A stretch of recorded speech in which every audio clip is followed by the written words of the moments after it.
여러분은 어린 시절 꿈꾸던 어른이 되었나요?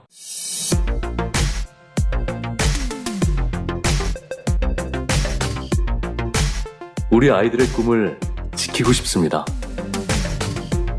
학부모를 위한 진로 레시피 시작합니다.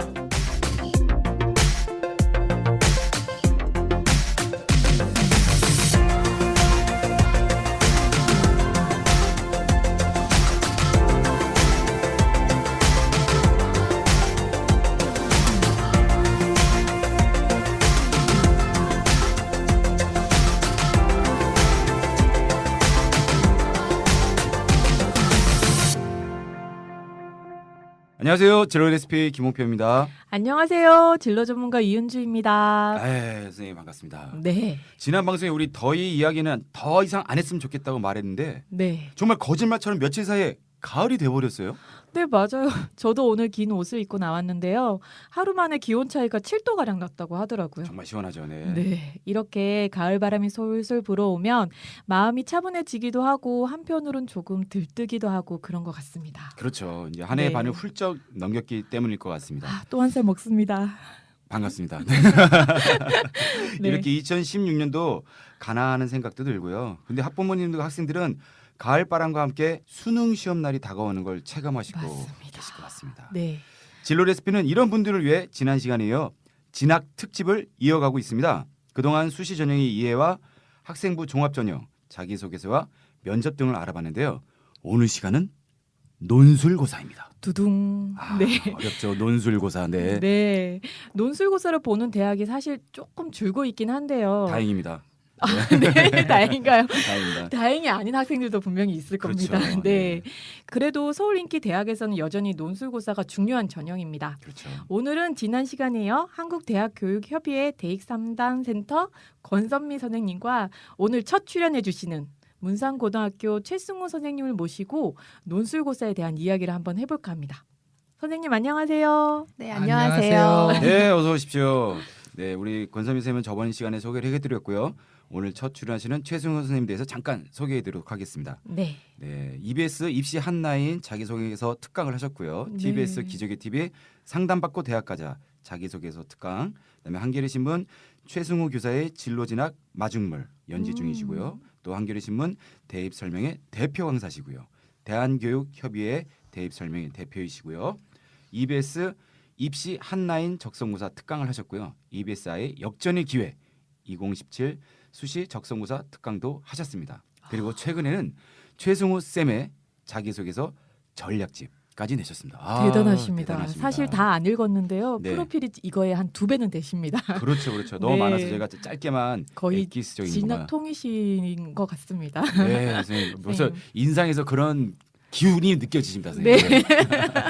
그런 기분은 어떤? 네. 선생님, 제가 한번 단도직입적으로 한번 여쭤볼게요, 선생님. 그 논술고사는 어떤 입시 방법인지 한번 설명해 줄 수 있으실까요? 예, 국가가 주도하는 수학 능력 시험이 있고요. 네. 그다음에 학교가 주관하는 뭐 내신 시험이 있다면 논술고사는 대학이 주도하는 시험입니다. 쉽게 예를 들어서 뭐 학생부 40% 더하기 논술 60% 이런 형태가 되게 많아요. 그래서 대학에서는 지금 EBS 연계율이 70%가 넘고 있거든요. 예. 그죠. 그래서 수능이 좀 쉽게 출제되고 있어요. 내년부터는 영어 절대평가가 보고요. 그다음 올해 한국사 절대평가도 있습니다. 네. 그래서 수능이 조금 쉽게 출제되다 보니까 대학에서는 학생을 선발해야 되는데 수능의 변별력이 좀 떨어지고 있어요. 어. 그래서 논술이 더욱더 학생들한테 각광을 받고 있고 중요해진 것 같아요. 아. 네. 그렇군요. 논술이 변별력으로 사용되고 있는 것 같은데요. 그러면 논술을 보는 시기가 이제 거의 다 다가왔다고 할 수 있는데 언제쯤 보나요, 선생님? 논술은 지금 9월 12일부터 수시 원서 접수가 시작되는데요. 수시 다 됐네요. 네. 수시 원서 접수 끝나고 이제 10월부터 이제 본격적으로 이제 논술이 시작되는데요. 크게 수능 전과 수능 후로 나눠서 이렇게 보게 됩니다. 그래서 수능 네. 전에 볼지 수능 이후에 볼지 신중하게 선택하셔야 돼요. 그게 어떤 차이가 있는 건가요? 네, 수능 전에 보면 사실 조금 수능에 방해될 수 있어요. 그렇죠. 논술고사 네. 따로 준비를 해야 네. 되니까요. 보고 나서 못 봐도 걱정되고 잘 봐도 붙었는지 긴장되고 되게 기대되고 하니까요. 네. 아이들이 공부를 좀 안 하는 면이 있어서 저는 개인적으로 수능 전에는 한 2개 정도만 보라고 권하고 있고요. 수능 이후에 이제 바로 이제 성균관대 논술부터 시작되거든요. 그래서 네. 수능 이후에 조금 좀 많이 볼 수 있도록 저는 추천해주는 편이에요. 아, 수능 이후에 그 논술고사를 준비할 만한 시간이 좀 있나요? 네, 그래서 바로 성균관대처럼 수능이 목요일 날 보거든요. 네. 네. 그리고 그 주말부터 이제 성균관대 논술부터 시작되는데요. 아, 며칠 쉬는 시간도 안 줍니까? 너무 하시는데요. 목요일 날 쉬고 바로 토요일 날 보니까 사실은 네. 준비 시간이 없죠. 그래서 수능 전에 사실은 논술 준비가 돼 있어야죠. 근데 이제 수능 이후에 이제 본다는데 의미가 있는 거고요. 수능 방해 안 받기 위해서 수능 이후에 대학들이 주로 미루는 편인데요. 수능 전에 뭐 연세대, 건대, 그죠? 홍익대, 가톨릭대, 서울시립대 이런 대학들이 논술을 보고 있기 때문에 아이들이 너무 좋아하는 대학들이 또 수능 전에 있어요. 그래서 네. 아이들이 뭐 2-3개 이상 쓰려고 하는데 2개 정도 보면 좋겠어요. 저는. 그 전체적으로 대학들이 논술을 많이 보는 편인가요? 어떤가요? 사실 내년부터 고려대학교 논술 폐지하거든요. 아, 그리고 이제 네. 서울대학교도 논술 폐지한 지 꽤 됐어요. 네, 맞습니다. 예. 네. 그래서 이제 많이 물어보거든요. 논술 없어지는 거 아닌가. 네. 하지만 제가 모두에 말씀드렸듯이 이 수학 능력 시험이 변별력이 조금 떨어지고 EBS 연계율이 70%가 넘어가고요. 예, 그다음에 정시에는 내신 보는 학교가 적어요. 네. 예, 그래서 이제 뭐 외고나 과학고는 뭐 특목고를 중심으로 논술 인기는 아직도 사라지지 않고 있고요. 제 개인적으로 생각했을 때는 논술이 그렇게 많이 없어질 것 같지는 않고요. 네. 현재 체제에서 뭐 이쪽 저쪽 더 늘을 수도 있고요. 조금 줄 수도 있고요. 저는 그렇게 생각합니다. 네. 그 논술고사가 있는 게 다행인 학생들도 있고 다행이지 않은 학생들도 있을 것 같은데요. 그렇죠. 네. 학생들이 어떤 부분을 논술고사를 통해서 평가를 하려고 하는 건지 그게 좀 궁금하거든요. 사실 그런 평가의 목적을 알면 공부의 방향을 잡기가 쉬울 것 같은 생각이 들어서요. 인문계 논술하고 자연계 논술하고 좀 구별이 돼요. 네. 이게 자연계 논술은 한양대처럼 수학만 보는 대학교. 연세대나 고려대나 성균관대나 경희대처럼 수학을 기본으로 하고 과학을 선택하는 대학들이 있어요. 그래서 자연계 논술은 수학, 과학 잘하는 학생이 당연히 논술도 잘해요. 공부를 잘해야 돼요. 예, 학업 능력이 곧바로 논술로 이어집니다. 네. 근데 인문계 논술은 약간 달라요. 예, 인문계 논술은 그런 학업 능력 더하기 어떤 논리력, 뭐 구성력, 뭐 또는 창의력 뭐 이런 것들이 복합적으로 작용해요. 그래서 자연계 논술은 3학년 때 준비를 해도 상관이 없어요. 수학과학 문제풀이거든요. 네. 예, 수학 문제풀이를 좀 글로 서술하는 형태거든요. 근데 네. 근데 인문계 논술은 3학년 때 하면 조금 늦는 면이 있어요. 그래서 인문계 논술은 2학년 때부터 준비하는 것이 좋습니다. 네. 시기가 있네요. 네네. 선생님, 그러면 논술은 어떤 아이들이 보면 대학 입시에 더 유리할까요? 저 수시 전형은요. 네. 제가 크게 한번 나눠볼게요. 네. 네. 학생부 중심 전형이라고 해가지고요. 학생부 비중이 50%가 넘어가면은요. 저희들끼리 그냥 중심 위주 하기로 합의했어요. 네. 네, 그래서 50%. 네네. 그래서 학생부 중심 전형은 크게 2개예요. 네. 학생부 교과 전형. 이건 쉽게 말하면 내신 위주로 뽑는 전형이라고 쉽게 이해하시면 되고요. 학생부 종합 전형. 예전에는 입학사정관제 전형이라고 했거든요. 네. 근데 지금은 학생부 종합 전형이라고 불러요. 네. 네. 그래서 이 두 전형이 있거든요. 그래서 이건 학생부 중심 전형이라고 하는데요. 근데 제가 예를 들어 볼게요. 네. 내신이 나쁜 학생들은 교과 전형 못 써요. 내신 위주 전형이잖아요. 네. 그죠? 그죠. 두 번째, 학생부 종합 전형은요. 교과와 비교과를 2개를 다 보는 전형이에요. 네. 어렵네요. 네, 2개를 다 봐야 돼요. 네.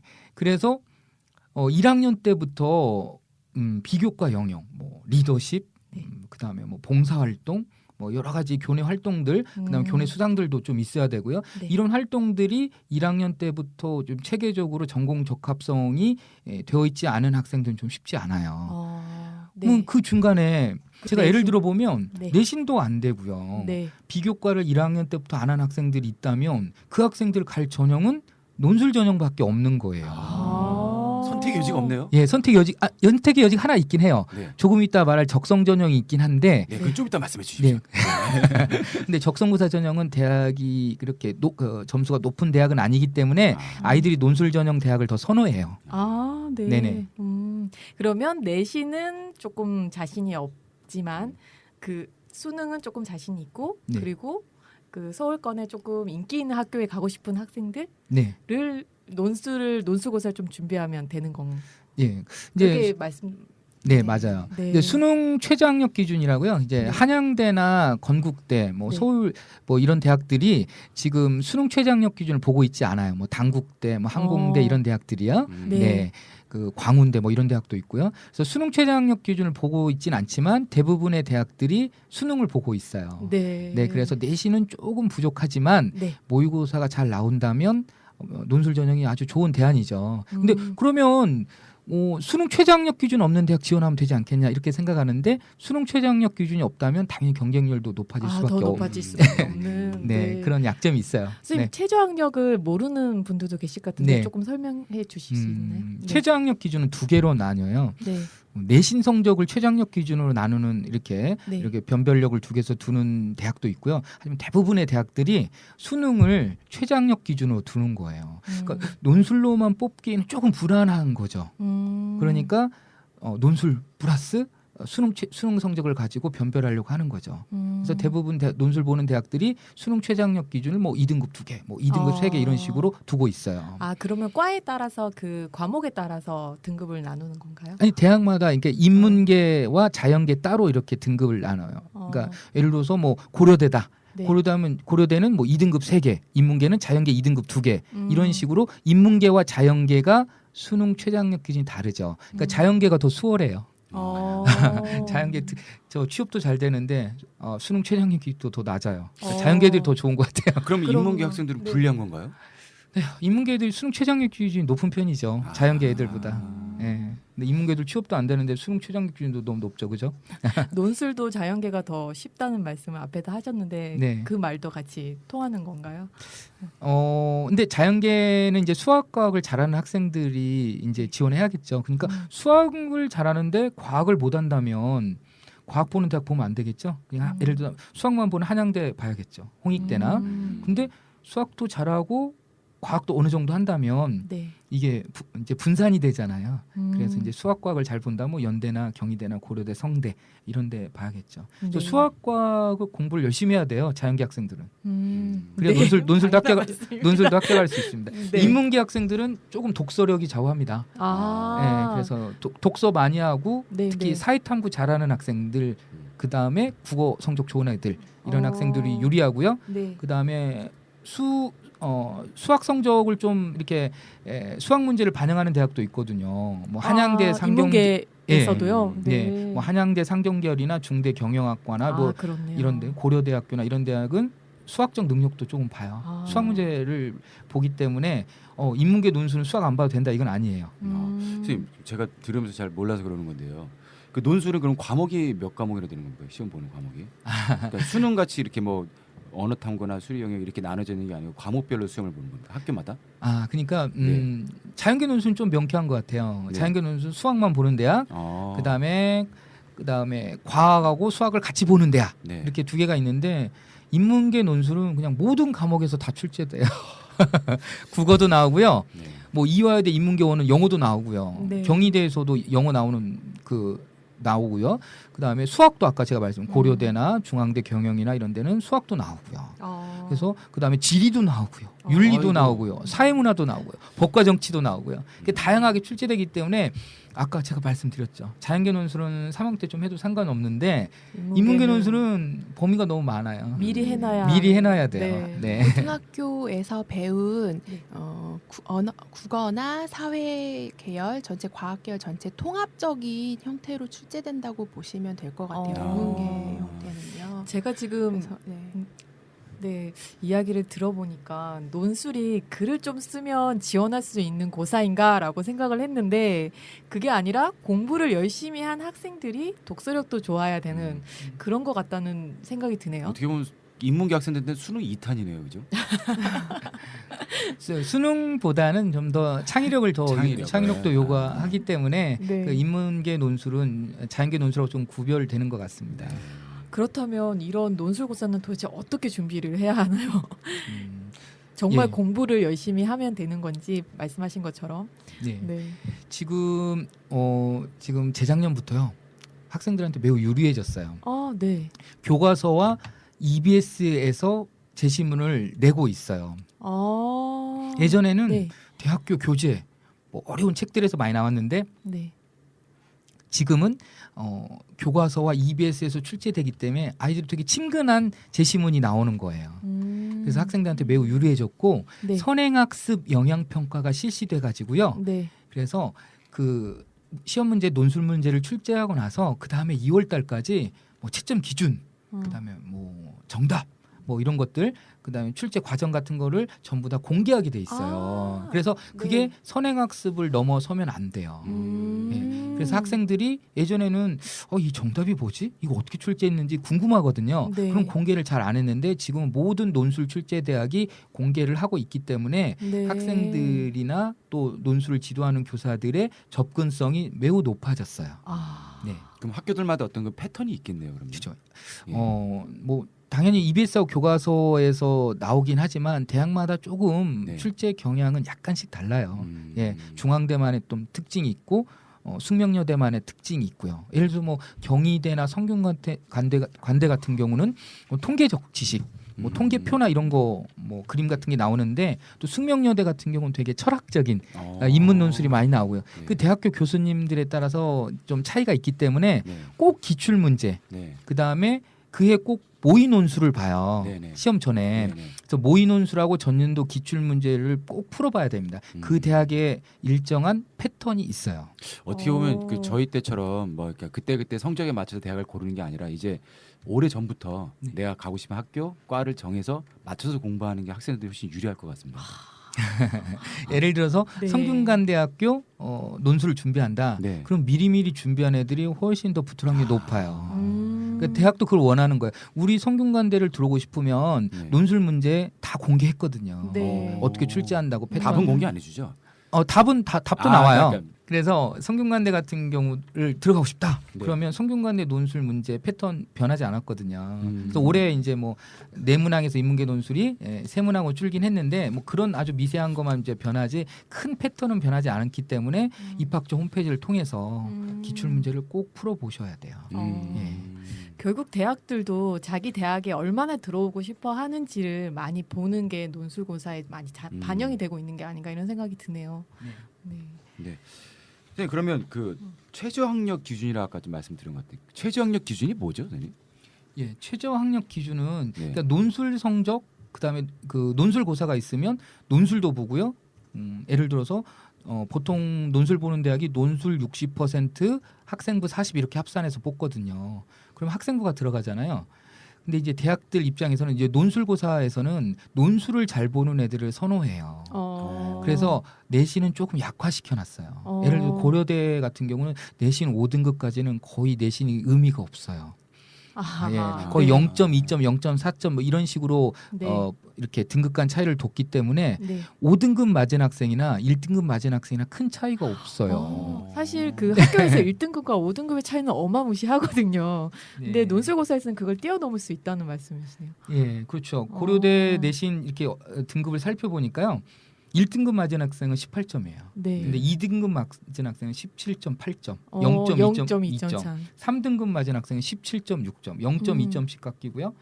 3에서 4등급도 0.4점, 4에서 5등급 0.4점씩 깎이거든요. 그러니까 5등급 맞은 학생하고 1등급 맞은 학생하고요 큰 차이가 없기 때문에 논술에서 뒤집혀요. 아. 예, 그래서 글을 논술 잘 쓰면 되겠네요. 그리고 수능 최저학력 기준이 있잖아요. 아, 그래서 네. 수능 최저학력 기준은 우선 넘어야 돼요. 네. 그러니까 수능 최저학력 기준을 통과한 학생들의 논술 원고지만 읽어요. 그러면 어차피 내신은 크게 의미 없을 것 같습니다. 내신 네, 큰 내신은 내신이 없고 높아야 수능이- 수능 그 커트라인을 넘죠. 뭐 내신 낮은 학생들이 근데 내신을 또 중요하게 보는 대학도 있어요. 그러니까 괜히 네. 좋아했네. 네. 조금 오해하실 수도 있는데 뭐 예를 들어 네. 홍익대 같은 경우는 내신이 중요해요. 아. 대학마다 근데 대체적으로 내신이 중요하지 않지만 홍익대처럼 내신을 중요하게 보는 대학도 있으니까요. 내신 중요하게 여기지만 논술은 첫 번째 수능 최저학력 기준을 통과해야 되고 그 다음에 진검승부인 논술이 기다리고 있습니다. 그렇게 보면 확실히 그 학교에서 평소에 성실한 학생을 원했는지 아니면 조금 더 창의적인 사고를 하고 그런 통합적인 사고를 할 수 있는 아이를 원하는지 약간 그런 그 뭐라고 해죠? 성격이 조금씩 다른 것 같다는 느낌도 드네요. 예, 학생부 네. 교과 전형 내신 위주 전형하고는요. 그 전형 취지가 많이 다르죠. 네. 학생부 교과 전형이 학생의 성실도나 어떤 네. 공교육 정상화 이런 네. 측면에 초점을 맞췄다면 논술 전형은 조금 내신이 부족하더라도 좀 역전의 기회를 좀 주는 면이 있고요. 학생의 어떤 학업 능력이나 어떤 논리력, 창의력 이런 것들을 주로 보는 전형이라고 볼 수 있어요. 네.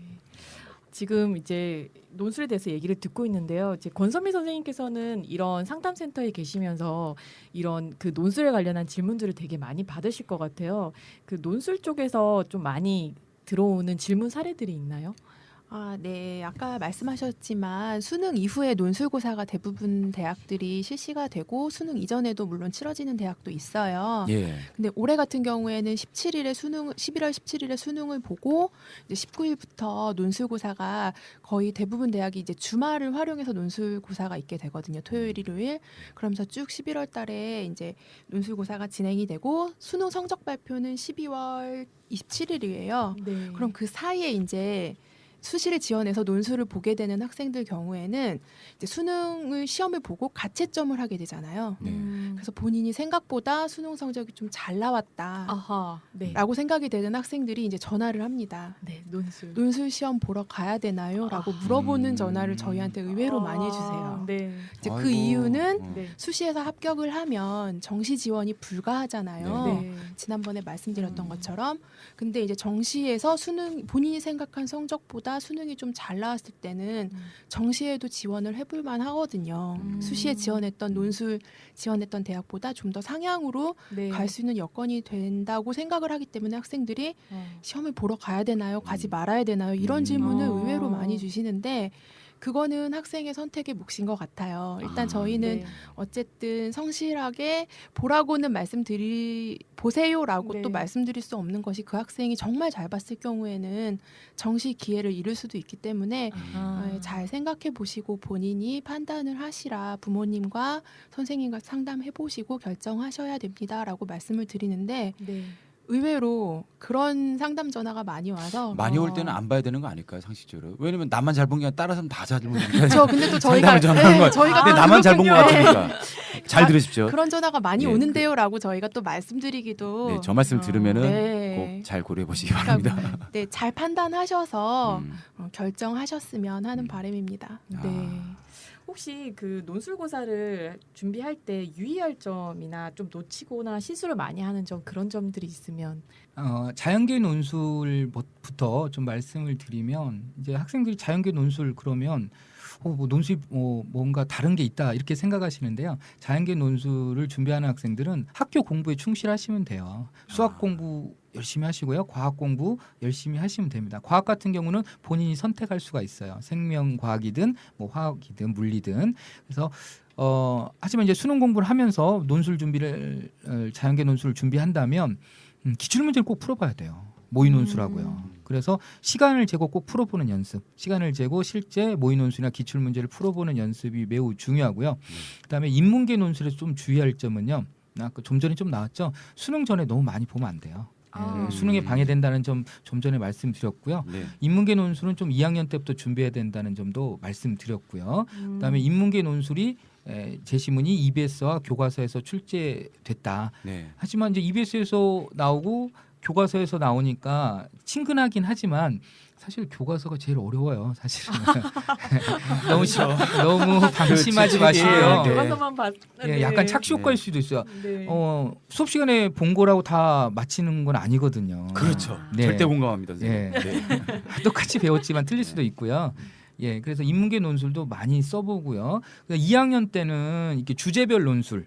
그래서 개인이 중요하냐, 사회가 중요하냐, 이기적인 인간은 이기적인가, 이타적인가, 뭐 이렇게 어떤 그 쟁점이 되는 네. 문제들 이런 거에 대해서 좀 공부를 하는 주제별 논술이라고 그래요. 네. 그런 주제별 논술 좀 공부하면 좋고요. 3학년 때 돼서는 실전 논술, 기출 문제를 많이 풀어보고요. 실전 논술을 하셔야 돼요. 그래서 인문계 논술은 조금 시간이 걸리고요.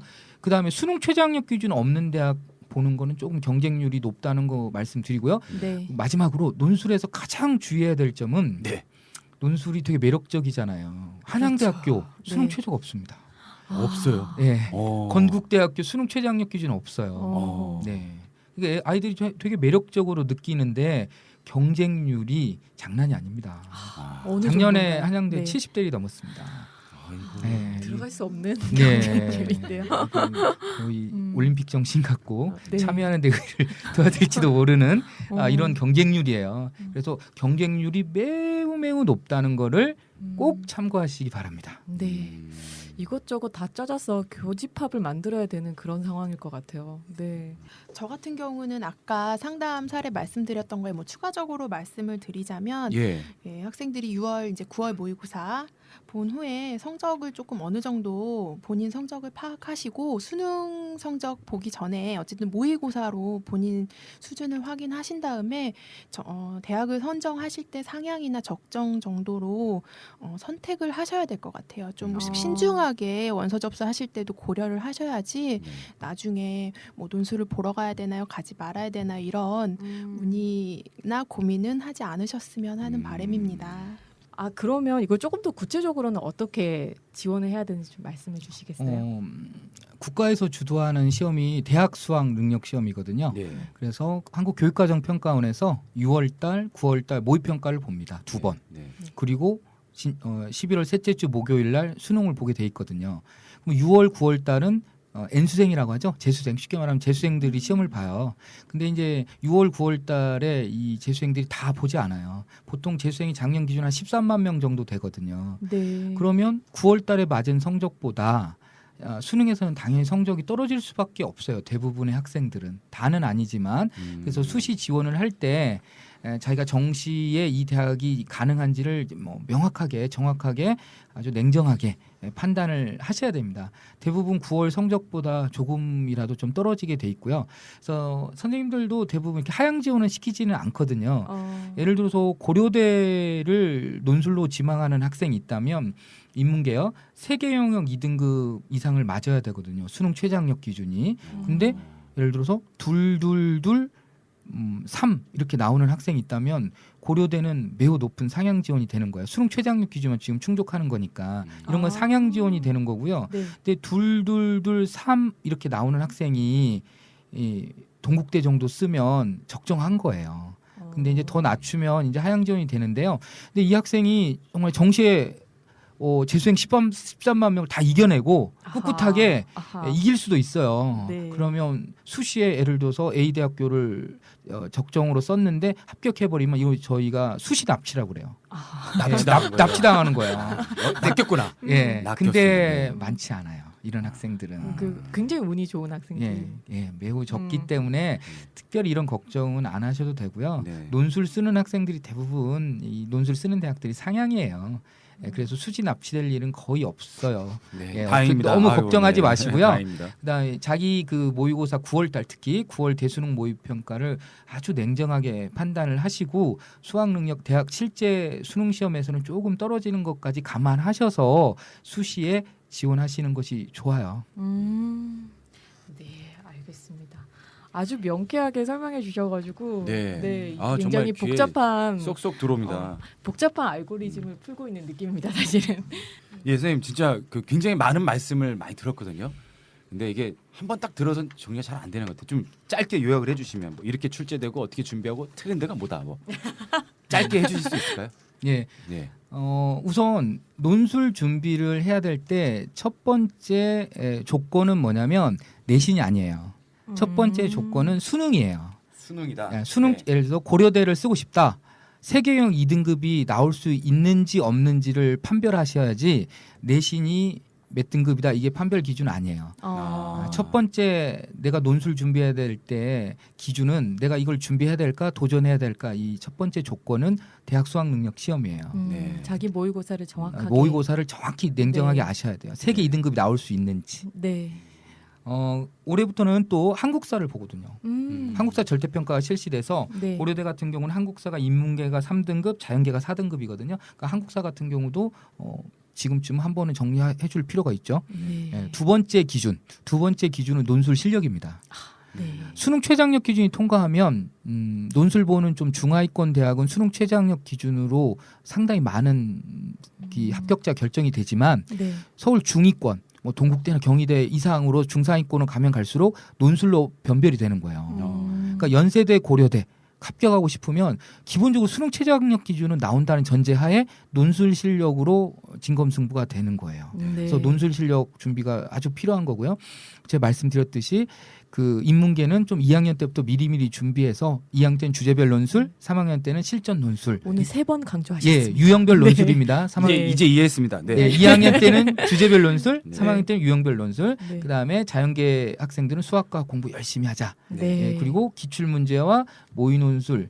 재작년부터 좀 패턴이 바뀌었거든요. 그래서 재작년 기출, 모의 논술 이런 식으로 해서 한 3-4개씩 풀어보면 상당히 도움이 되고요. 네. 수능 이후에 바로 논술이 실시되기 때문에 수능 이후에 실제로 논술 준비하기 어렵습니다. 그렇게 했으면 그래서 미리미리 준비해야 되고요. 아, 이런 학생들이 있어요. 논술로 6개 까는 학생들 학생들이 그래서 육론술이라고 그래요.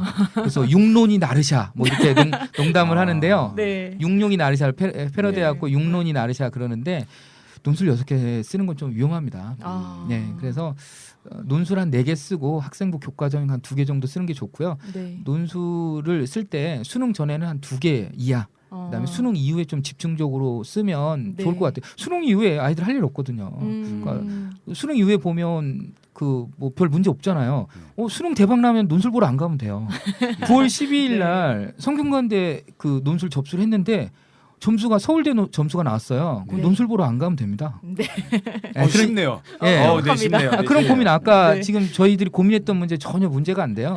수능 대박 나면 논술 보러 안 가면 되는 거예요. 기승전 수능 같습니다. 예, 지금 논술 보러 안 가면 됩니다. 예. 네. 그러니까 수능 이후에 집중적으로 봤으면 좋겠고 네. 저는 개인적으로 수능 전보다는 대학들이 수능 이후에 논술을 좀 배치해줘야 네. 좀 학교도 좀 정상화되고 아이들도 좀 부담이 덜한 것 같아요. 저 동시에 준비하기가 정말 어려울 것 예, 같습니다. 수능하고 논술 네. 2개를 해야 되니까 아이들 너무 힘들어요. 그래서 음. 논술이 좀 수능 이후로 좀 몰렸으면 좋겠습니다. 네, 선생님 말씀 감사합니다.